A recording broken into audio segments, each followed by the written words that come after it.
Hello, I'm Yoram Hazony, and this is NatConTalk, where nationalism and conservatism meet. If you are enjoying our videos, you can help us out by hitting the like button and subscribing to this channel. Today I will be speaking with Scott Yenor. He is professor of political science at Boise State University and the author of Family Politics and his new book, Recovery of Family Life. Scott Yenor, welcome to NatConTalk. Thank you for having me. I appreciate it. Well, it's great to have you with us, Scott. I just finished reading your new book, The Recovery of Family Life. I would say it's a brilliant book, and it catapults you to the forefront of contemporary debate over the preservation of the family. Now, you are a formidable critic of feminism. Why don't you begin by telling us what's the problem with feminism? Yeah, so first of all, let me define my term, feminism, because I think that in itself is a very controversial thing, and I do get pushback on that, and I think I should get pushback on it because it's a controversial matter. When I read the feminist literature, what I was really trying to do is ask the question, well, if I could give these ladies everything that they wanted from the world, what would the world look like? What is their end goal? What is the end game? And through reading, especially the most important second wave feminist thinkers, we're talking Simone de Beauvoir and Kate Millett and Shuli Firestone, I came up with the three pillars of feminism. One is the end to what they call patriarchal socialization. The difference between men and women needs to be erased, and the world needs to be maybe 50-50, maybe even further than that. As far as the division of labor between men and women in every kind of job and every kind of experience. So ending patriarchal socialization. The second aspect of it is the economic and emotional independence of women from the family. And this includes the economic and emotional independence of children from the family, because if children are there, women are going to think they have to take care of them. So children have to be emancipated from the family as much as women do. And so that's the second pillar. And the third is an emphasis on ending sexual taboos, so that no one thinks that love and sex are channeled to marriage for procreative purposes. Now, so these, I think, are the goals of feminism. And what I call it in the book is a rolling revolution. None of those goals can be adequately accomplished for the purposes of feminism. So it's really difficult to erase the differences between men and women. Human beings don't want to be independent in the way that feminists suggest. And human beings have an aspect of modesty to them that is difficult to eradicate. So it's a never-ending attempt to take on the next thing that arises. And that's what I mean by feminism. Now, many people don't have that understanding. Many feminists don't have that understanding. They don't even think about the big picture that the early feminists put forward. And I call that group of feminists retail feminists. And what they're trying to do is sell the next thing. But the next thing always gives rise to a next thing.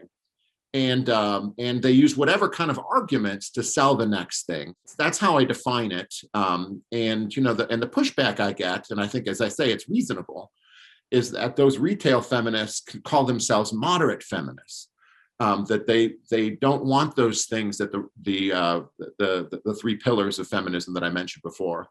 But I just think that they're actually just not self-conscious about what it is that they're selling, and that they're really contributing to the overall project.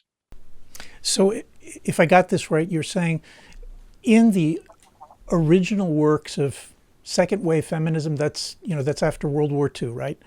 In those original works, what you see is a goal that women should be independent of the family, that gender roles should be erased, that there should be some kind of sexual liberation.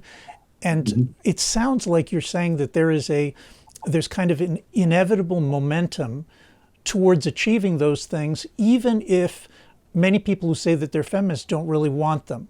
Now, I understand that people find that, kind of difficult. They'll say, well, there's nothing inevitable. What would you say to somebody who says, look, I don't know, Hillary Clinton or Sheryl Sandberg or somebody like that, and I don't want to erase gender. I don't want to erase marriage. I don't want total sexual liberation. All I want is to break the glass ceiling. All I want is for women to get, to be able to participate in careers equally with men. What do you say to that? Yeah, I mean, I think I have two things to say. One is that I would like them to be able to identify a stopping point where they can say their goals have been achieved, and then say that feminism should shut down as an ideology because it has accomplished all the things that it could seek to accomplish. That ultimately is the problem of the moderate feminist. The moderate feminist can never say enough is enough. And it seems to me to be more of a pose to say, of course, I don't want to get rid of all sex differences, just the next one and the next one and the next one and the next one. And so I think that the problem of the moderate feminists is that they can't really identify a stopping point. And this brings me to the second point. And because they can never say that dependence or a sex difference or a kind of modesty serves a good purpose, they can't limit feminism with something that they say they value. And they don't limit feminism with something that they say they value. That's also something that makes me think it's more of a pose than a genuine intellectual position of theirs. What, for example, could be the kind of thing that if someone were really a moderate feminist, then then what kind of an opposing principle could there be? Okay, so we want a moderate feminist, if one could exist, would have this kind of position. We want careers open to women, and we want no discrimination when it comes to entering careers. However, we expect men and women to pursue different kinds of careers, given the enduring differences between men and women. So a moderate feminist would say, yeah, engineering is going to be a male-dominated profession because men genuinely like things and abstract thinking. Women are more interested in personal relations. And we can accept that difference and not try to engineer a world where we artificially increase the number of women or artificially decrease the number of men in engineering. And feminists or I think, our universities in some ways do this in things like education, where, about 90% of the people in elementary ed are young women. And we don't try to re-engineer that and try to make that a 50-50 world.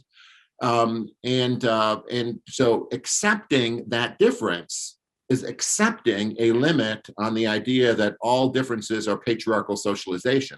And in fact, you have to get rid of the idea that all differences between men and women are traceable to patriarchal socialization if you're going to respect that natural difference. So, and I think you just have to find analogs to that kind of thing on each of the three pillars in order to identify differences. So for another thing would be something like this. Early feminists say that love is an invention invented by men to keep women in a state of dependence on men. Well, I think a moderate feminism would recognize that love implies dependence of one person on another person, and love is something that almost all human beings aspire to and want to value, not because they're needy. Not because they're weak, I should say, but rather because it's a hole in the soul that human beings have to fill.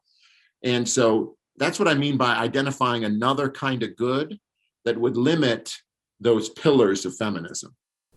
And I think you did a good job in the book showing that independence, like the idea that not just women, that men, that people, when they get married, they should be independent from one another, is itself kind of a new idea which undermines the traditional Jewish and Christian idea of what a marriage was about. The rabbis say that you're born, that every man and every woman is born half a person, and that the aim in marriage is to make yourself a complete person.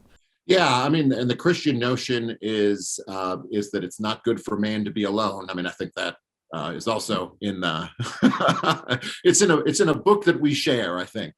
And and you know that really speaks to the need, the hole that people have when they're simply independent beings. And you know, and Plato talks about it. He calls it eros, that it's a kind of a lacking that human beings experience, and they long to fill it. And one way to fill it, and one aspect of filling it, is probably a marital community, and that ends up having fruitful consequences and everything. But it's you know, it's one of the great, I think, one of the most harmful lies of the rolling revolution is that only when human beings are self-sufficient and have achieved a kind of independence in their life can they enter marriage. I think it explains why marriage is now delayed among so many people in their 20s and early 30s. Marriage is not even imagined because they think of it as something that you enter into as a capstone only after you've achieved independence and gotten your feet under you in a career and gotten financial stability. And so I think, you know, really our marital practice has been shaped by the idea that human beings should be independent before they enter marriage. And I think that is a very corrupting, corrosive idea that has shaped how many people approach their lives. You know, I was married at 23, and I had no idea what I was doing. I would like to just get that on the table. I didn't, but I now look at it as, well, you know, we were just poor and struggling together and learning to live together. And you and Amy have been married how long? Yes, that's the hardest question. Since 1993. So can you do the math for me? Almost 30 years, 28 years. And how many children do you have? We have 5 children, ranging from 25 to 13. So we started early there too. And I also got married when I was 23, and I have to say, looking back on it, I feel the same way you do. I don't think we knew what we were doing when we got into it, but we struggled. There was a lot of hardship. I imagine that you experienced hardship as well. Yeah, I mean, I was a graduate student, a PhD student, and you know, we started having children pretty much right away. And it was the best thing we ever did, by far the best thing we ever did. Once again, we weren't as conscious about why we were doing it as I think I am now, or what benefits it would have. We just thought, well, I mean, we would like to be able to be young when we're having children, so we have a lot of energy to raise them and oversee their education. And if I wait till I'm 32, I'm going to be 50 by the time they're graduated from college. I'm not going to have any energy left to do an adequate job. And that's kind of how we thought. And but you know, the whole thing was that it was a foundation for our life, and we depended on one another, and we give and took with one another at that time. And we never experienced life as independent, self-sufficient, aspiring people. And I think, as I say, I think that's a corrosive lie. That's at the heart of this rolling revolution that really compromises the experience of marriage and family life. I'm pretty sure that, you know, most of our audience isn't used to thinking about a marriage as a community. I mean, that's, you know, community, usually people think, oh, that, you know, that must be a village or a town or you know, or a fraternal organization across the United States or something. What do you mean when you say that marriage is a community, or that the family is a community? Yeah. So my first book, which I wrote back in 2011, is called Family Politics. And what I did is trace the idea of marriage in modern philosophy, from John Locke to John Paul II. And I tried to show how the idea of marriage as a contract eclipsed the idea of marriage as a community. And by contract, and by thinking of marriage as a contract, what happens is that people think of themselves as individuals within this experience. So they ask questions like, what's mine and what's yours? And when you live in a community, you don't think about what's mine and what's yours. You think about what's ours, what we share. And when you think about a contract, you think about just. Are the terms of this contract just? Am I getting everything out of this contract that I should? When you're in a marriage, justice plays almost no role in how you think about what's going on, or I should say, especially in the most healthy situations, because there's nothing just about it. And once you start counting sacrifices and burdens, you're already kind of dissolving what you share. So I put the pithily in that book that, Marx is right when he talks about communism, but he defines it nicely, from each according to their abilities to each according to their needs. But he's wrong to apply that to politics. That actually only exists in marriage, and where you don't think about, you have a joint checking account, you own the house jointly, you make a household and contribute different things to it. So if you think about it as two people coming together and making a community, you have a different vision of marriage than thinking of it as a contract. A great communal action is raising kids. People are going to, the husband and a wife will do it differently. They'll contribute different things to it. But it's a communal activity that is, the purpose is to raise someone to honorable adulthood.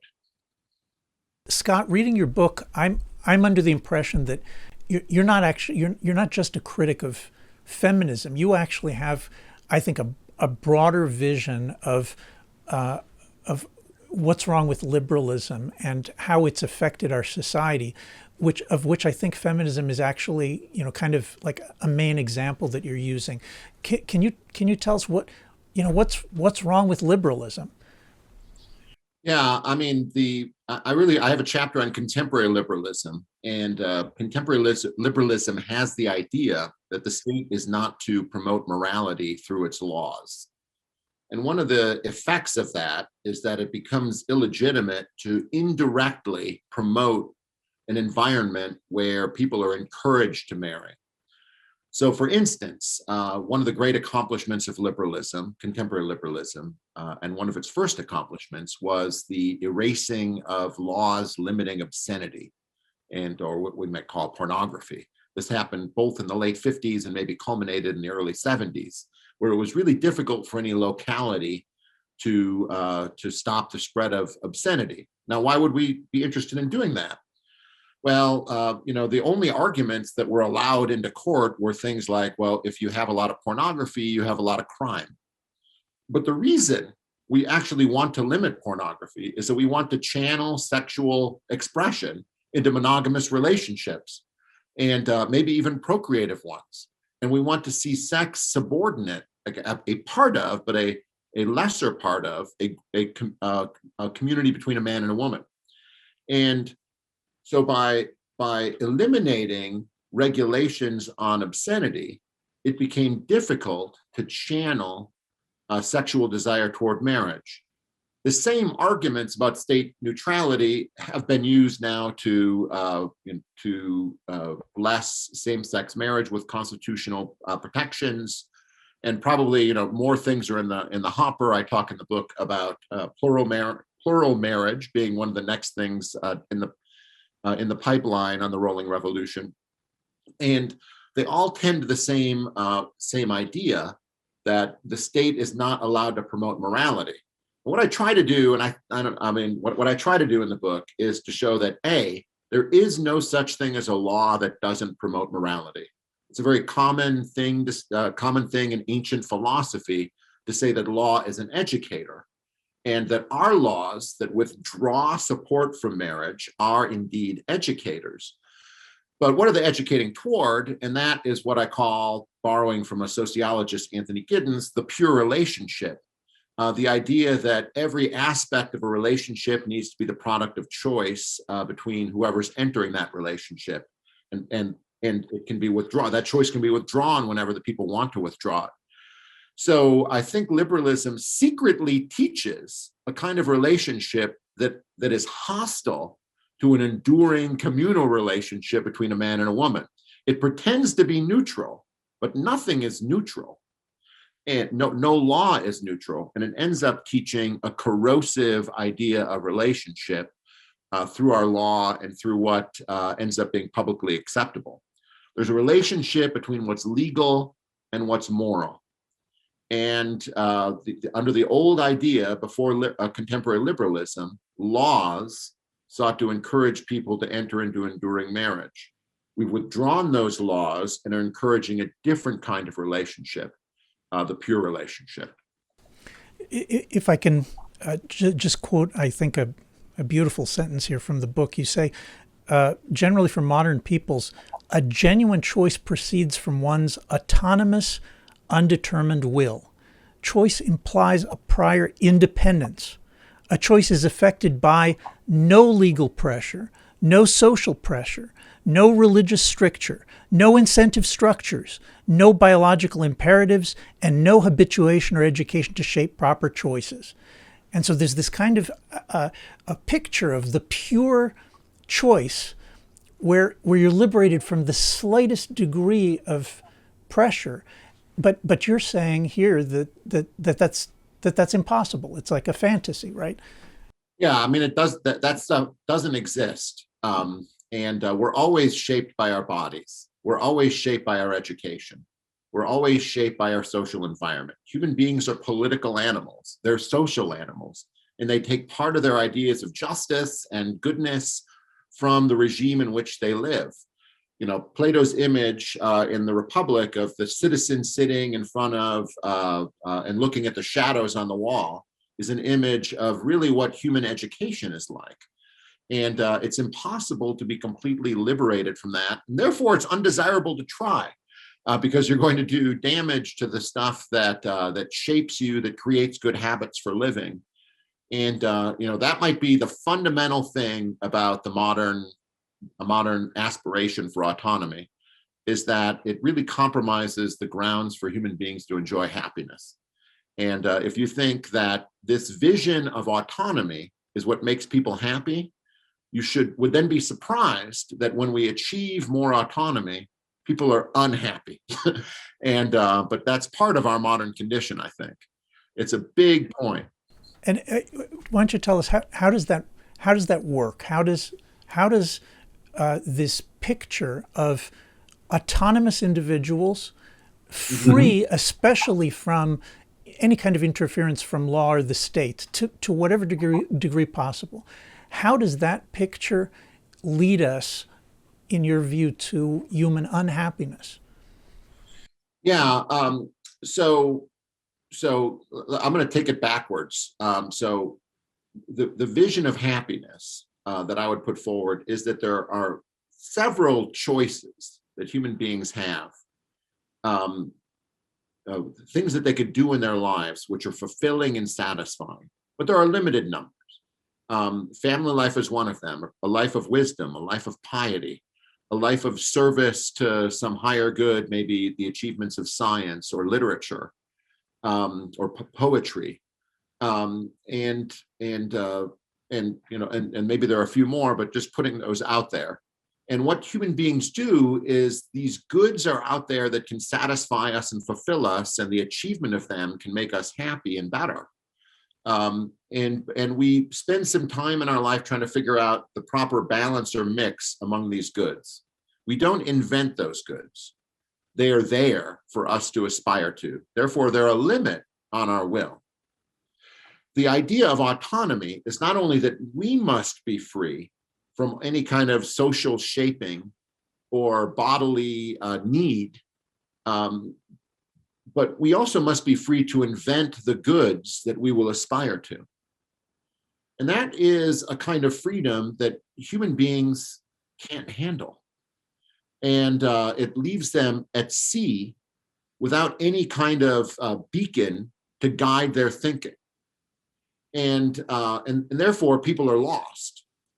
And so the idea of autonomy, like genuinely liberating human beings from not only things that determine their will, but to free them to invent the moral world in which they will inhabit, leads to wandering human beings who don't have a basis for making any kind of decision or preferring one thing to another thing.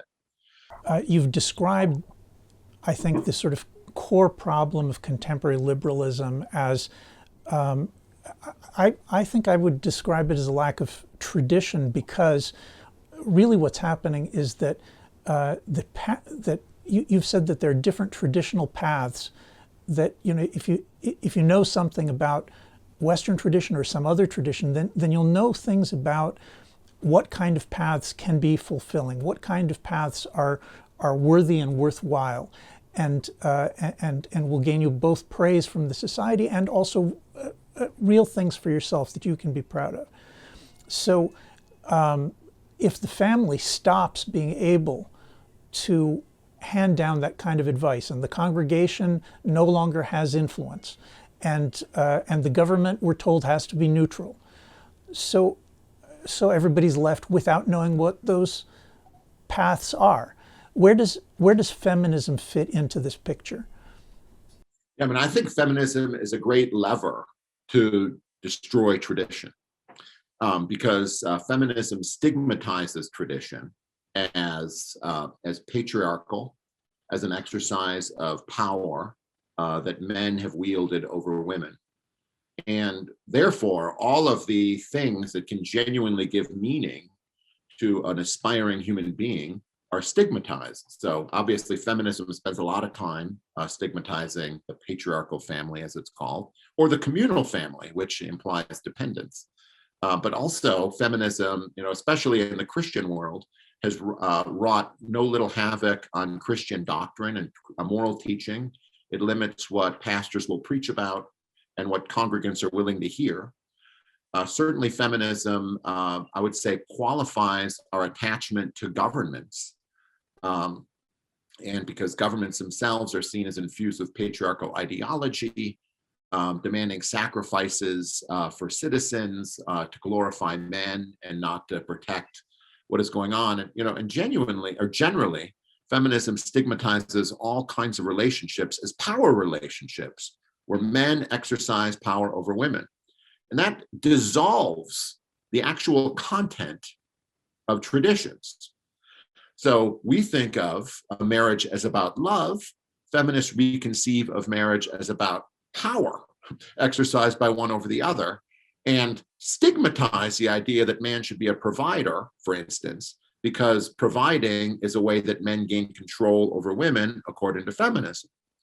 And so it's a huge solvent on the whole tradition. And I could go even further. Like holy books, great works of literature are deconstructed for their image of power relations or gender ideology. And therefore, we never actually get to the actual meat and meaning of these books. So it's a big deal as a solvent. Feminism is a big deal as a solvent on tradition. And what's happened empirically? I mean, feminism becomes influential. Let's pick an arbitrary date, and 1964 with the Civil Rights Act is basically kind of a declaration of the necessary equality of men and women. How do you see what's unfolded since then? I wrote an article about this on the Claremont Institute's American Mind called "The False Science of Feminism," and I just tried to trace through using scientific literature the unhappiness, the depression that has risen among women, and the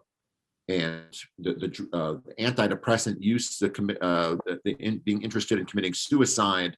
So women in feminist countries are generally more unhappy and more inclined to self-harm in various ways than women in non-feminist countries. And that's just one point. I think another aspect of it is the very much declining birth rates, the later marriage dates, the later having children dates. And I think the real reaping of the feminist whirlwind is really only going to happen maybe when I'm 70, I'm 50 now, when it looks like maybe about a third of women who are now in their 20s will not marry or have children over the course of their lives. The stats are different, maybe between 25 and 33%. I think that also is going to, be a genuine social. It'll be very interesting. How's that? To see how reconciled people out of their lives at that point. Where does religion fit into this picture? You're describing this kind of social landscape in which certain norms are reinforced, and it always happens. And government always contributes to it. I assume that that religion does as well. You're a Lutheran. You grew up religious, is that right? Yes. Yeah. I mean, I think that you can't make a simple, rational account and rely on that when it comes to marriage and family life. And I think there is a rational account, but having that, I mean, there is no major religion in the world that doesn't support marriage. The reason they do it is that it's good for human beings, and it reflects our nature. Some think it's a divinely created institution, a sacrament. Others think it's kind of more of a civil contract. But without having, I think it's an acknowledgement of the importance of community around people. And also, religion shapes the way we think about our desires. And being a member of a political community shapes how we think about our desires. Both of those things give an account of what we should aspire to. They give an account of what our duties are, and therefore reinforce what needs to be done. And so, still today in America, one of the cleavages you see are between those who practice religion faithfully and those who don't. Those who do practice religion faithfully, they have more kids, their marriages are pretty stable compared to those who don't. And one would expect that, and one gets it. Because religious belief, the Christian faith, provides a universe of meaning for our desires. It provides grounds for hope. It gives an explanation for hope. And it has rewards for those who faithfully practice. So yeah, I think I think those things go together. One of the interesting things that's happened recently is conservatives have somewhat fallen in love with the Hungarian policies on supporting families. So there's big subsidies given to married families with kids in Hungary. And one of the interesting things long-term, however, is that there isn't a change in religious practice from what I've been able to gather in Hungary. So given that, I think everything is more likely to be a blip instead of a permanent change in the way people arrange their lives in Hungary.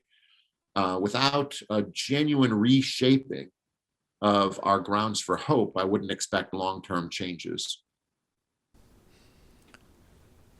Well, I think that makes sense. That if you're right, that liberalism is about the autonomous, independent individual, and marriage, more than anything else, depends on overcoming that view of the autonomous, independent individual and creating, what you're calling a community between two people, and in fact, the grandparents and the children, the grandchildren. If that picture is right, then the thing that a young person most needs in order to be able to get married, have a successful marriage, and keep it together is to plug into some kind of an Orthodox traditional community where he or she will be surrounded by a larger number of successful couples and successful marriages. I'm speaking from my own personal experience. When Julie and I were in university, we connected with the Orthodox students, Orthodox Jewish students community, and that gave us a kind of a home that sheltered us from the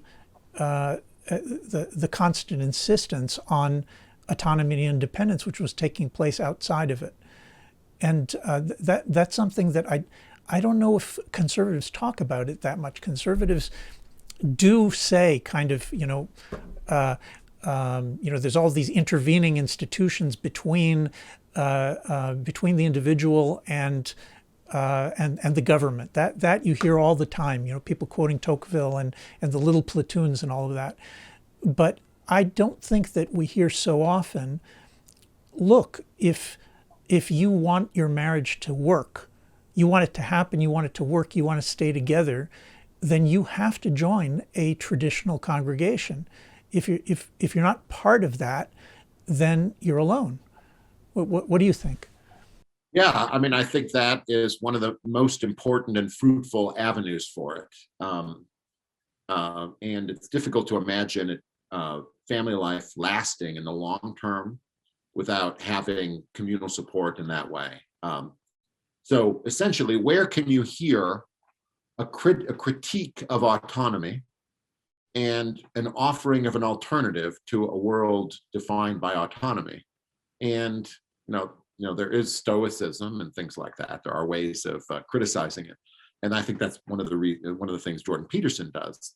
But really, the only place to hear it is through any kind of religious tradition, and it's central to the teaching. Human beings cannot become gods. Human beings are not autonomous. When they assert autonomy in these ways, when they go for the apple or build the tower, it's bad things happen, and so not only reinforcing marriage duties directly, but also stigmatizing autonomy directly. Religious traditions are indispensable. So one of the things that that I saw that you've been writing and teaching about is you have an interest in Dostoevsky, and he's obviously a staunch believer in religious tradition. I think he's also something of a national conservative, maybe to use our jargon from these days. What does Dostoevsky have to teach us that we didn't already discuss? Yeah, I've done, so I have a YouTube channel and I've done a couple book series on Dostoevsky. I'm starting Crime and Punishment, my third one on him. I just finished Demons and I did Notes from the Underground before. Yeah, I mean, I think the thing that is most powerful about Dostoevsky, in my view, is he sees it all coming in a way. He sees the assertions that human beings can remake the world in whatever image they choose in the Russian revolutionaries of his day. They were the early Bolsheviks, the people of the 1860s and 1870s. And he spins it out in his books like this is what will happen. Like villages will burn, families will not form, people will not have children, and then he offers alternatives. But the problem is that the alternatives end up getting shot and killed, and so in Demons, the person who ends up recognizing the genuine, deep problems of modernity is a character named Shatov, who is himself an ex-socialist, and but the socialists recognize the threat that he poses to them. He is a believer in the nation as the thing that defines right and wrong, and he thinks nations need God. He doesn't believe in God, at least initially in the book, but then his wife comes back and she has a child, and he says he's going to take care of the child even though she had it with another man, and then he believes. He comes to understand what sacrifice would be and how it points him to God and through God to the nation. And then immediately the assassins come for him, and he is shot in the next chapter. And so there's no doubt that for Dostoevsky, nations need God. And really, I mean, the only place that you can imagine that being true today, in at least a modified way, is Israel, I think. And only that can provide resistance to this modern idea, this modern revolution. And so that's what I mean by saying I think he just saw it all coming, and he does it in a way that based on knowledge of what the modern project is. I think you can kind of tease out the critique of the modern project when you read Aristotle or Dante.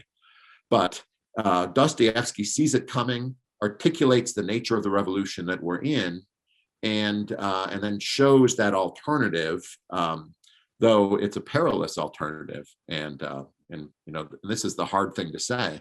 It didn't work. Dostoevsky really tried to bolster the forces of civil religion in Russia and patriotism, but it did not protect Russia from the Bolshevik Revolution. And so the short version of that, I think, is that the people who run countries have to be very competent, and Russia did not have that, and that's why it lost out. But Dostoevsky very close to my heart on these matters. Do you feel like that revolution is taking place around you? I know you're a professor at Boise State in Idaho, and I haven't been there. I would have assumed that Idaho is a pretty conservative place, but you talk like like you're experiencing the revolution yourself. Is that the case? So yeah, I mean, I think I've seen the revolution, and I feel like I've been on the end of it. And then to see all of the things that have happened over the last year, between the BLM riots, further cancellations of not only academics but now of books and such. I mean, it's a very much an echo, a faint echo. It's not leading us to gulags, I think, but it's leading us to a kind of social tyranny that makes it difficult to ultimately defend the institutions that make life worth living. And I mean, if you can't acknowledge the difference between men and women, you can't defend the family. If you can't even acknowledge that there are men and women, you can't defend the family. And without that, one of the institutions that's going to lead to that at least provides a modicum of happiness and restraint in people's lives can't be defended. So yeah, I mean, it just does feel like the early stages of maybe the middle stages of a significant revolution of the kind that Dostoevsky saw coming. What gives you hope? Well,